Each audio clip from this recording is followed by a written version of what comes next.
angle, I can't see mine. Everybody, You look all right, man. You look the same. come on, bruh. The same though. Yeah, I gotta order me. Not what that was hand painted, right? 758, right? Yeah, That was handmade. I need a LeBron one. You call her? Tell her to make it. Pant? I don't want that big though. Maybe like You what want is it that what is big. Do I? You don't want no baby LeBron. LeBron's not a baby. Yeah, he's not. Hey, bring the show in, man. Right, bring the show in. So you clearly I ain't allowed to bring it in. Hell, I got dismissed last time. Are we serious? Got dismissed. I gotta make sure I cut this one on. I don't remember if I did or not. Are we really doing this? Rod, Rod, you got it. Rob, you got it, man. Come on. Bro, for real. Rob, I need you. Come on, part 2. Let's go. Double header. Real quick, 3 points. Entrepreneurship versus 9 to 5. Is running a business really that easy or that hard? Jack of all trades or the master of one? Right. Meaning, do you have a side I'm trusting hustle? I'm good on the camera because I can't see. Yeah, you good. Yeah, you're great. Agree. Great. Okay. Yo, what up? Give me a second, man. It's your boy RJ, man. We're back. Episode number 4. Listen, thank you for liking and sharing, subscribing to this channel. Because listen, without you doing that, I'm gonna start over. Gotta love podcasting, man. This is it. Slow it down, boss. Slow it down.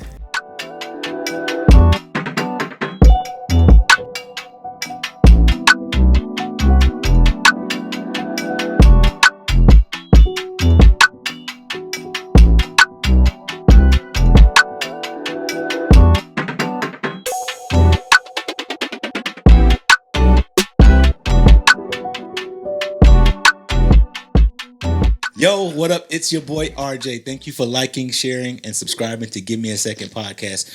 We are back. It's your boy RJ. I got my man Rod, the most happily married man in the room, and the man that's in between salvations, Ray Sean Moore. What's up, y'all? Give me a whole second. What's up? We talking about? What's up, y'all? I do got a question before we dive into it. What's up, bro? At what episode are we? At what episode can I just be Rod? You'll never be right. Or, my happily. I think it's good for us to continue to pronounce your happiness. I think it's good for the show. I think it's healthy. Because you have to drive a mighty long way to come and do this. Yeah. And to continue to have her support. I think it's good to always acknowledge. You always acknowledge leadership in the room. You got to always do And I appreciate your perspective a bit from being happily married. I appreciate I know. I joke with you a lot about it, but secretly, I I appreciate want to be you. I do. Mm-hmm. I do. But listen, today we're going to talk a little bit about entrepreneurship versus what we say is, the classic 9 to 5. People ask me all the time, y'all. Matter of fact, today, you literally Rod asked me today, what does your day consist of? What starts with a day? I guess from the entrepreneurship side of what's your day look like? And I tried to give him an answer, but in reality, we never know. I can have it completely planned and say, hey, this is what today looks like. This is what's coming up. I'm only going to do this today until 4, and I'm off. And then those are the days I have to work till 2 or 3 o'clock in the morning. Shameless plug. My man sells houses. Yeah. And what he has on right now is what he's going to have on when he sells you. I just want you to know. Yo, he ain't lying, though. I'm the chillest realtor you going to meet. You saw with him in a suit, it ain't like that. Nah. Which I was, before but we, dope, though. I was impressed. Didn't I send you a text saying, he did. Like that was, I was like, I don't pod with this guy. No. That was the first thing I said. I was I did not pod with this guy. Now, you might catch me on a good day when I put a suit on, but for the most part, I like to be casual. Yeah, after close. Now, clothes, I'm gonna wear a suit. So you said something key, and I think this would be a good way to dive into this, and then we'll unpack as we need to, because my profession, it's more rigorous, it's more structured. Mm-hmm. There's a schedule, and we deviate, and there's things that come down where we need to change, and But even deviation is forced, right? But with you, how do you manage your schedule, Because I actually my schedule manages me, and I mean I say that jokingly. When I worked on Fort Bragg for years, and I used to be in there. I'm like, I can't wait to work for myself. I can't wait to do this. I'm not gonna work. I'm tired of being here 9 to 5. I'm tired of here. I never knew how much work I would have to do when I got on my own, and when I was like, hey, I got to work harder to make sure I get paid and other people get paid this week. or next week or next month. And I think for me, I think that's the biggest perception that people lose. They're like, I'm just gonna start. I'm tired of working for. I'm tired of working for the man or working for whoever. I want to go work for myself, and I'm gonna do this. I'm like, you don't understand entrepreneurship, because when you working for yourself is really you working for others. You are literally doing more work for everybody else than what you're really doing for yourself. My mind every day is payroll, making sure payroll gets met, making sure taxes are turning, making sure the bank accounts were, making sure things are getting ordered, things are getting done. That's literally my day every day. It's versus, and I don't know why I had this perception versus me just saying, hey, I know I got to be at work at 9 to 5, and I got to take care of what's in my purview, what's in my window of work and my responsibility. When you become an entrepreneur, you take on the responsibility of not just yourself but everybody else.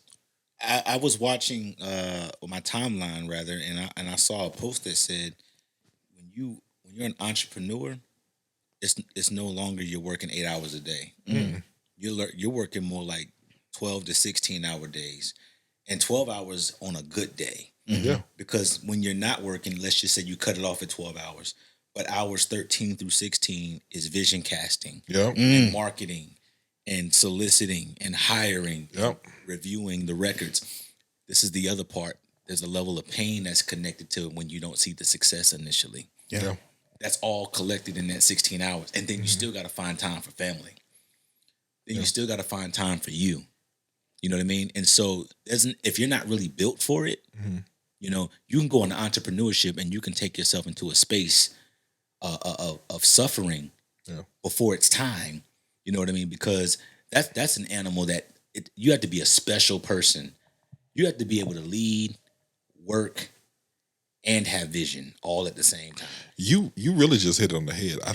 And as much as I love to work, as much as I love being self-made, quote unquote, being an entrepreneur, going out and getting it, I did a horrible job of doing it and managing family. I did a horrible. Because I was going to ask you, I was like, what do you think has been like the biggest challenge on your journey of entrepreneurship? Like, what do you think has been like the biggest challenge that you had to face? Managing time, managing for family. For your. Yeah, let me jump in right there because I'm not going back to the relationship episode, but I will say this from a relational standpoint, that my relationships failed because I was terrible at managing my time. Yeah. Being a workaholic, you can say it in the camera, being a workaholic is not a compliment. No. At 34 years old, I'm learning that being a workaholic is not a compliment. Why do people think it's cute though? They be like, "Oh, I'm busy today. I got to do that." They're like, that ain't cute. You grinding, you working, you probably lonely. Yep. And we're not gonna make this a relationship. But it's a way, like, people do that because it's a way of like psyching themselves out of the grind that they're going through, and it's that false representative again. You know what I mean? And it's really, and for me, it's masking the void. You know what I mean? And there's some voids that you just it won't change until you fix it. You know what I mean? So if you're not built for it, if your family's not built for it, I was asked a question relationally recently, and it was connected to, what do you want from me? And I had to be honest and say relationally, I was like, I don't know, and I had to be honest with myself and say, am I really present relationally? And it's because I prioritize these different initiatives. It's because at the end of the day, I got to make sure the business is running and functioning in a way where I can continue to pay this mortgage. Yeah. You know what I mean? And so my answer, and I feel bad for it, was connected to everything that had nothing to do with the relationship. And so now I'm trying to figure out and circumnavigate, okay, Rob, build this in a way where you can give yourself some time. Yeah. You know what I mean? But you have to be okay with at the front end. And really, maybe you don't need to be, in a situation where you're entertaining other things while you're trying to build it. Because building it is hard. Yeah. And everybody around you, everybody connected to you, whether it's your family, whether it's your team, they got to be bought into what that looks like. Can I say something that's not popular all the time? Yeah. Take your time to build it. That's the advice I give people. Take this. Just because you have the idea to start your own business or the idea that to sell a product, to do whatever, doesn't mean you got to quit your job to do it. Yeah. You know, that was probably one of the best advices that a guy knew that very successful entrepreneur.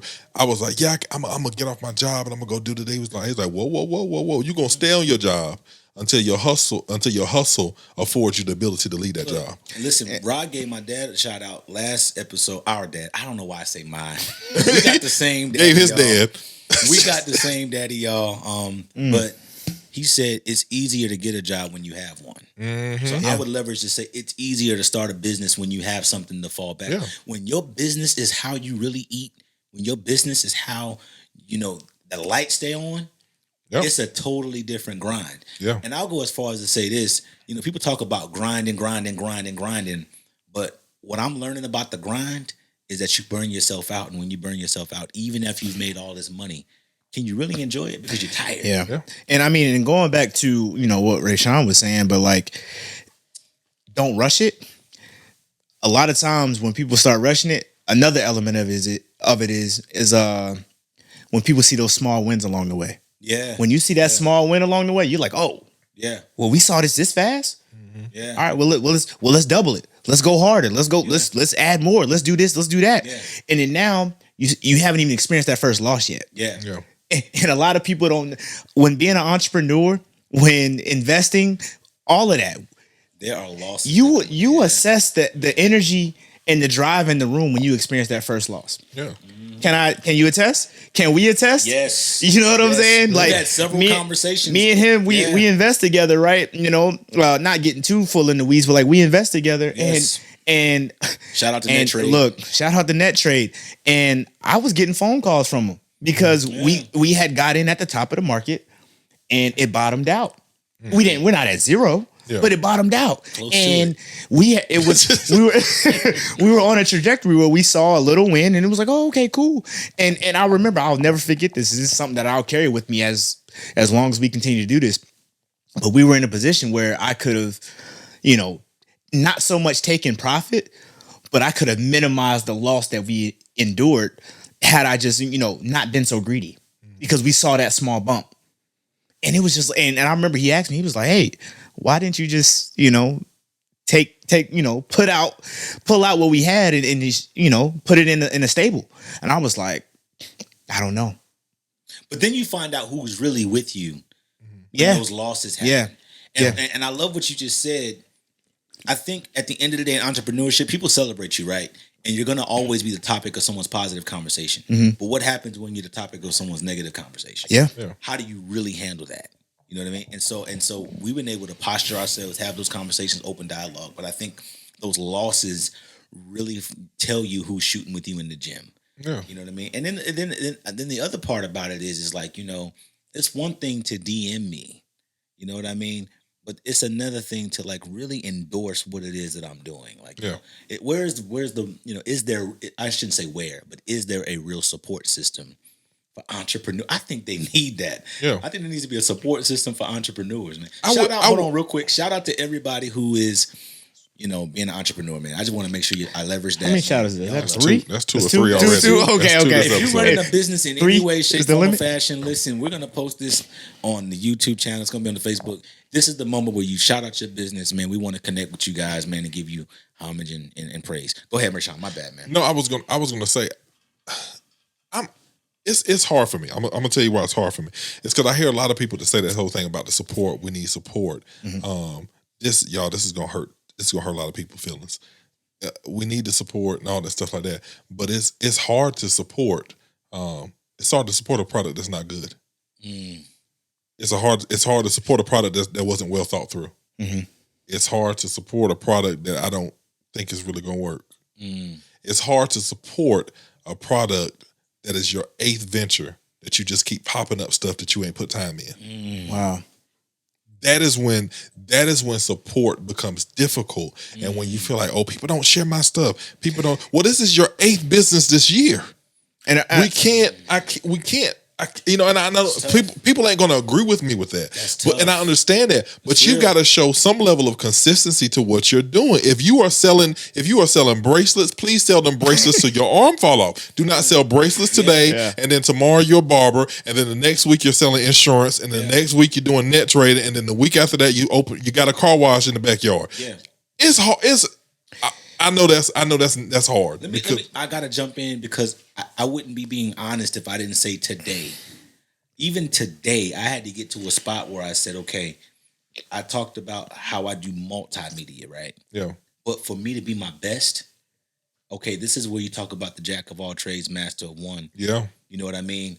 What I will tell you is you'll be a minimalist knowing how to do everything. Yeah. In the world of being an entrepreneur, I'm telling you right now, because my life is in transition to where I gotta make this work. Yeah. And I think Eric Thomas said, when you want to breathe as bad as you want to succeed, that's when you be successful. Yeah. I gotta make this work. And so I had to have a hard conversation with myself and say, hey, listen, I'm gonna have to focus on what I'm really good at. Yeah. And I know I can do this, but I know what I'll do is I'll end up driving negative traction to a business that could really be lucrative if I'm trying to be greedy and do it all. Yeah. I gotta stick to the thing that's good for me. And it goes back to what we've been saying. Take your time. You gotta have good bones behind what you do. Yeah. And you said it too. It's sometimes being good at everything. It's not. It hurts you from being great at that one thing. Yeah. Period. Like how many sports you were good at a lot of sports, but because you didn't focus on one. Yeah. What are those sports now? Nothing. Has-beens. So with business, with being an entrepreneur, like, okay, if your niche is multimedia, lock in on that. Yeah. Lock in on that. There's other ventures, there's other avenues that you can segue with and add to. Yeah. But lock in on that. Lock in on it. Because that's a fact. When things fade and the opportunities that you thought you would have had crumble, if you go all in on everything, you're not going to have enough energy to fall back on what got you here. Yeah. I love that, man. I think the other thing that I've been trying to leverage and figure out, and Rayshawn, you got to help me out with this, but the connection or the relationship for when you're running a business and then you got friends.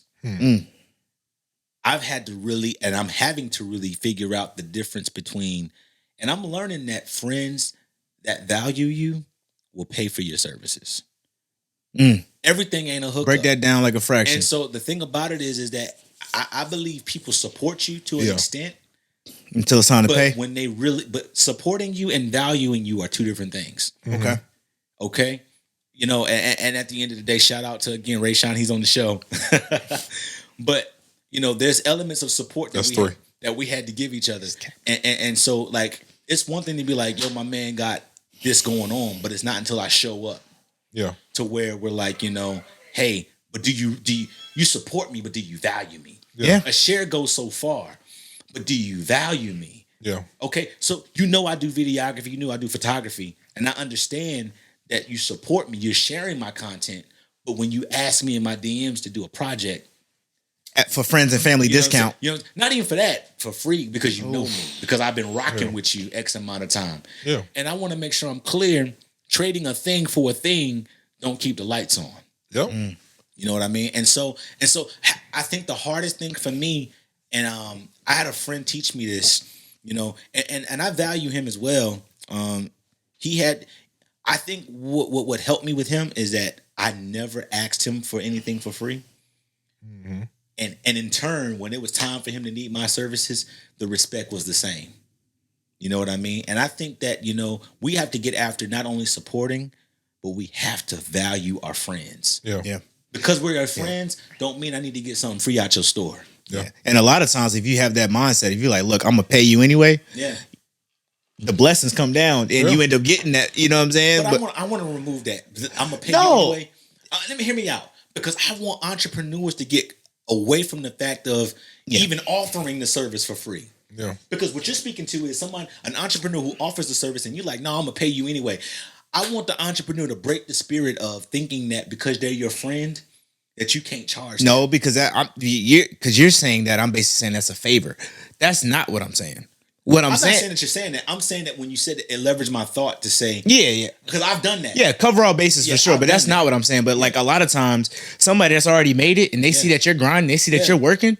Man, 9 times out of 10, if you're like, hey, look, I'm gonna pay you, but I need you to help me because I'm just not there yet. And I know that you're good at this specific thing to help me get to the next level. They're like, hey, look, man, I owe you one. I'll do this for you because I see you working, I see you grinding, and like that's what I mean by blessings, you know. And we have to accept that. We can't let ego and pride get in the way and be like, nah, man, but I'm gonna pay you. Look, man, like because they can see the positive energy, they can see the authenticity of what you're trying to do. I got a friend right now that was just trying to figure out if starting a business in the food perspective was a thing, and whether he had an LLC or not. When he did a thing, I'm like, nah. So I get what you're saying. Yeah, I got you. In lieu of you starting a thing or not starting it officially, because I know it's a skill of yours, I get what you're saying. I'm gonna invest in that. And my investment was to sow a seed into you investing in yourself. Yeah, because there's a difference between, hey, I'm trying to do XYZ. All right, well, what do you have? Nothing. Versus, look, I got A, I got B, I got C. I'm speaking all the good language. I'm showing you my drive. I'm showing you my business plan. I'm showing you my 50, 100 meter, 150 meter target. Yeah. The conversation will flow different, I promise you. Definitely. And people are more willing to, okay, maybe not charge you full price, but look, the friends and family doesn't seem as bad because I see you trying to grind to get to that next level, as opposed to, look, I have this great vision plan, probably what you were talking about earlier, but they have nothing to bring to the table. And they want you to cut the check.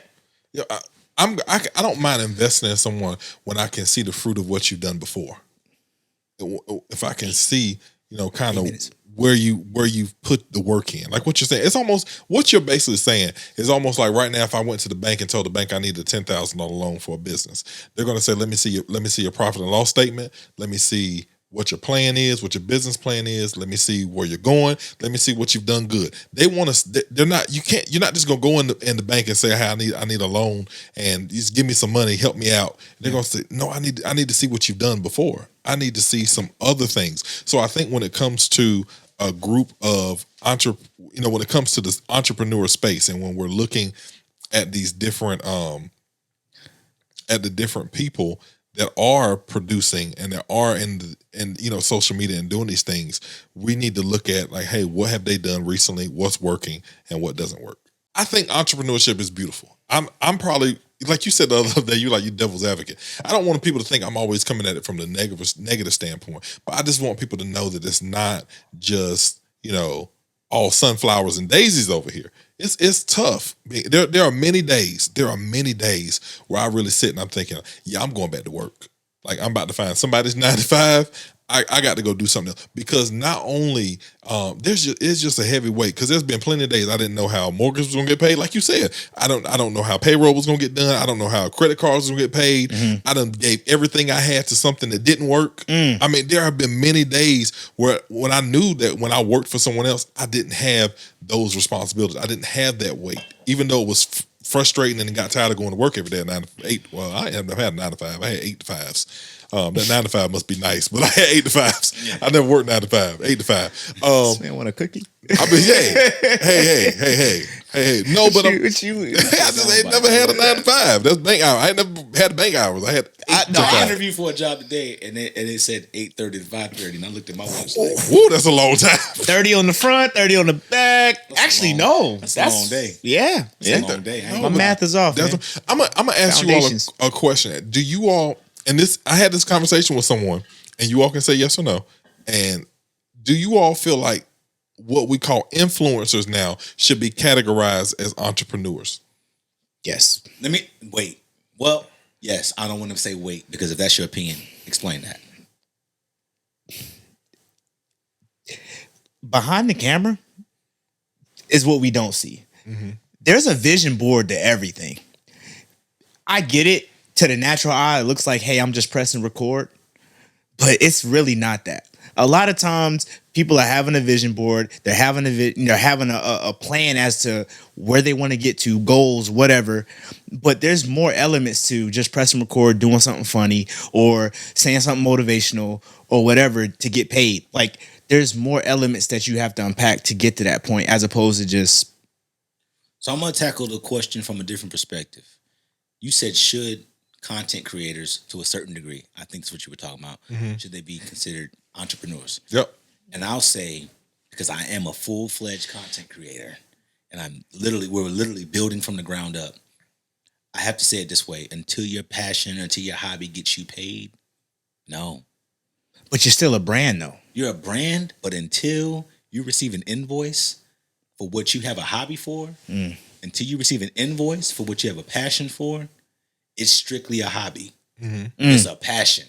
You are not a business owner. But the question was for content creators that do get paid, should they be considered? I answered that. So But if you get an I'm not even invoice- asking from a pay. I'm just saying, if you're a content creator, if you're an influencer, are you categorized as an entrepreneur? Yes, because you're promoting something. You're And I promoting disagree with yourself. I'm going to say And yes. that's fine to disagree. Because like right now with the podcast, I don't, I've seen you work till 2, 3, 4 o'clock in the morning. It's 4 o'clock. I just woke up. To go use the bathroom, and you still up, and you done sent me a message. But let me give clarity on this. What I get paid for is what I'm contracted to do from a videographer standpoint.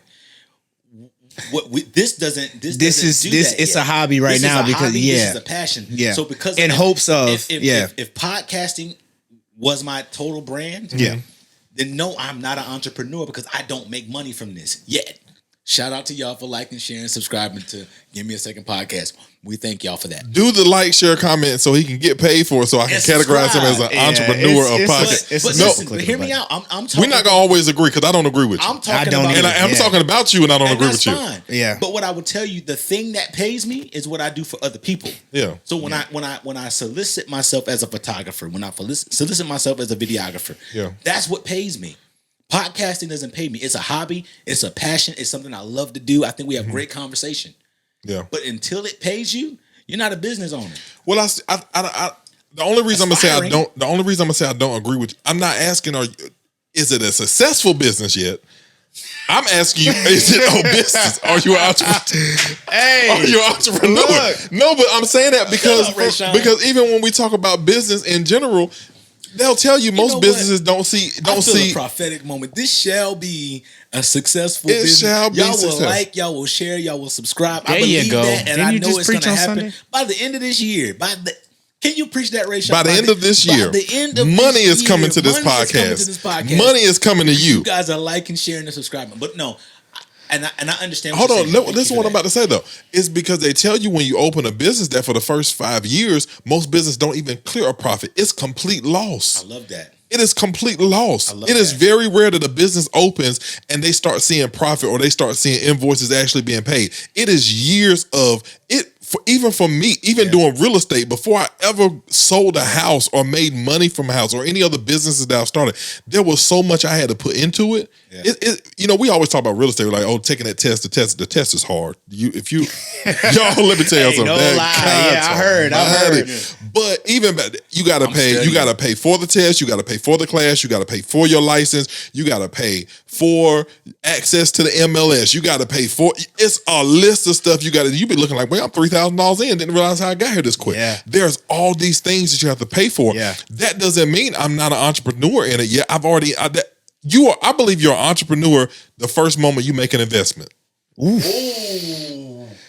You see what I'm saying? That goes back to whether it's equipment, whether that's no. Say that again. I believe you're an entrepreneur at the first moment you make an investment. I love that. You just changed my perspective. Yeah. So there you go. Look, now that's hard. That's a hard-headed nigga. I'm sorry, mama. Mama. You just changed my perspective. I love that. Man. I'm apologizing to your mama. I'm sorry for calling. I almost got teary-eyed. And that's why it's yin and yang, man. And that's why I was saying and I didn't say that initially in my first argument as to why I feel like, content creators, should be looked at entrepreneurs. But look, what we're doing now, how much money is in this room? Don't say it on camera, but what I'm saying, you was just like, carry the one. No, but what I'm saying is, think about how much money is in this room. Legitimately. Yeah. This is an investment that hasn't paid off yet. And collectively. That hasn't paid off yet. So, but it shall. You doggone Skippy that this is, what I'm saying, a brand, an investment, whatever you want to fill in the blank with. I can say it that way because this is an avenue of Safe Space Network. Mm-hmm. But we are, and I don't want to give away our business strategy, But this is an avenue of Safe Space Network, and right now we facilitate several podcasts that come through here. Mm-hmm. We facilitate several photo shoots and several videographies, and so I see what you're saying. I just don't want the person that's solely centralized into being a content creator for themselves to think. And I love what you said. The first 5 years, you know. You gotta get connected to this as a marathon and not a sprint. I'm gonna tell you something somebody said one time that I took when it comes to being an entrepreneur. You got to get comfortable with failure. And listen, and what I say connected to that is my failures make me empathetic. Yeah, go ahead. I would say you got to be comfortable with that loss because it's going to be a lot of loss towards the journey. Even with real estate, any other entrepreneur, I have months. I made a bunch of money. Then next month, not one household. Not one house. And if every day was green, everybody would eat. You know what I'm saying? Everybody. It's just that simple. And look, this goes back to our investment with net trade. Like, look, if every day was green, we all would eat. Yeah. And it's just, but the true grind comes when you have to put out more money than you're getting back, or like you're starting with the ground up with no followers. It's just so many fill in the blanks that you really want to get in. I want to get connected to this last point, if we could say it that way. Okay. Mm-hmm. I watched the Kevin Hart, docuseries, if I could say it that way. Mm-hmm. And so, do you get connected to everybody starting their own business, or do you get more connected to like within your circle, or what do you mean? Do you get connected to everybody, like all three of us having our own business? Or do we get behind a person and say, listen, we go the Kevin Hart route, we go the LeBron James route, and we start saying, you know what, I'm going to push the person with the most talent, and then we create opportunities for. I'll let you go first. Because it's on the tip of my tongue. Yeah, the perfect example is what you said, LeBron James. Yeah, if we were all LeBron James. Basketball was the meal ticket. Yeah. Basketball was the platform. Yeah. He brought a select group with him. Mm-hmm. Mav Carter, I can't name all of them. Mav Carter, what's the guy from that has the agency? Rich Paul. Rich Paul, and it's another guy too. All kind of do. But think about it. He got a deal. But the brother, he got a deal. Hey, go easy on me. He got a deal. But think. You take pictures with Jay, you good? Right. Yeah. But look, basketball was the meal ticket. Yeah. Right. Everybody understood that. But when you're having that roundtable discussion, whether it's with wine and crackers, a charcuterie board, whatever, and you're like pitching ideas and pitching businesses, look, it's easy to branch out once you buy in on what got you here. But I think the hard part right now is everybody, to a certain degree, wants to be an entrepreneur, or everybody. No, everybody wants to be a chief. Everybody wants to be the face. Yeah, you know what I mean, and so one of the things I'm trying to figure out is how, as an example, I'm gonna say it on the podcast. Listen, you've been doing them sound bites, man, and those sound bites are working for us. And if it takes me getting behind you to make this thing go, then let's do that. Yeah, you know what I mean. And I'm saying that, you know what I mean. If it takes us, you know what I'm saying, leveraging and pushing your business, Rayshawn. Mm-hmm. But this is an avenue where they get to see you in raw form, or rare form, should I say? Yeah. Then let's do that. If it takes everybody in this room and a couple of more people that aren't here right now, shout out to Safe Space Network at a whole, that says, hey, let's get behind RJ because RJ is doing a thing. Then my thought is, let's do that. The thing is there a trust in the room? Is there an empathy in the room? Yeah, if there's transparency, to make it all happen. I think it's also a little bit bigger than transparency. And here's you asked, should everybody just start their own thing, or should it be the LeBron James, the Kevin Hart with the Plastic Cup Boys situation, where he brought everybody up? That was a good one. Where he brought everybody up. My thing is, you'll go farther faster if everybody gets behind one thing and pushes it together. Yeah, you will. But here's where it becomes difficult. I can have the best idea in this room that I want you all to get behind. But if I don't cast that vision well, you'll never support it. Listen, if I don't want to go contextually, but you got to write the vision. You have to make it plain so that everybody, this is the part they don't talk about, so that everybody can see it, even if you're running. Yep. Even if what that means is if I'm in a dead sprint and there's a sign on the wall that has vision on it, is it clear enough to where I can still follow it? Yep. And I had to learn that, and I had to learn that in terms of like when things didn't go right. When I had to ask myself, did I make it clear? Yeah. And so now, again, you getting behind, or we getting behind, or whatever it looks like with your team getting behind a thing. Is it clear? Yep. I can give you a great example, Rod. This is a great example of it. When Robert reached out to me about doing the podcast stuff, I didn't know who this man was. I didn't know nothing about what he was talking about. He's talking about, hold on, this one of the original. No, the original. The original. My man didn't respond to me. Didn't know what he was doing. 6 months. That's not it. You know how stuff go to a different inbox, and so I didn't know what it was or where it had went. But let me give you this. This is honest to God though. I didn't know what he was doing, even though I watched podcasts from time to time. I didn't almost understand completely of what he was saying he wanted to do. But what sold me is when I came and I saw how much he invested in it. Yeah. When I saw how much weight he was willing. When I saw, hey, I'm leaving at 8, 9, I'm done for the night, and I saw him up at 3, 4 o'clock in the morning, I said, I can get behind you. Because you gonna work when you gonna work even if so I'll get behind what you just tell me what you need. I can't do lights, I can't do video, I can talk. So let me come talk for you. Let me come do this part what I can do for you. And that passion, man, it's something about that passion. That passion goes a long way. Thank you for supporting Safe Space Network again. Listen, go check out the launch episode of Give Me a Second using the link below. You don't want to miss it, man. More episodes and content to come. Thank y'all again for supporting Safe Space Network, where we keep the main thing because you're the main character in your story. Do not forget to watch the launch episode of Give Me a Second on the YouTube link below. Listen, more content to come. Like, share, subscribe, follow all things Safe Space Network, man. Thank y'all for y'all support. I love you, and I'm out.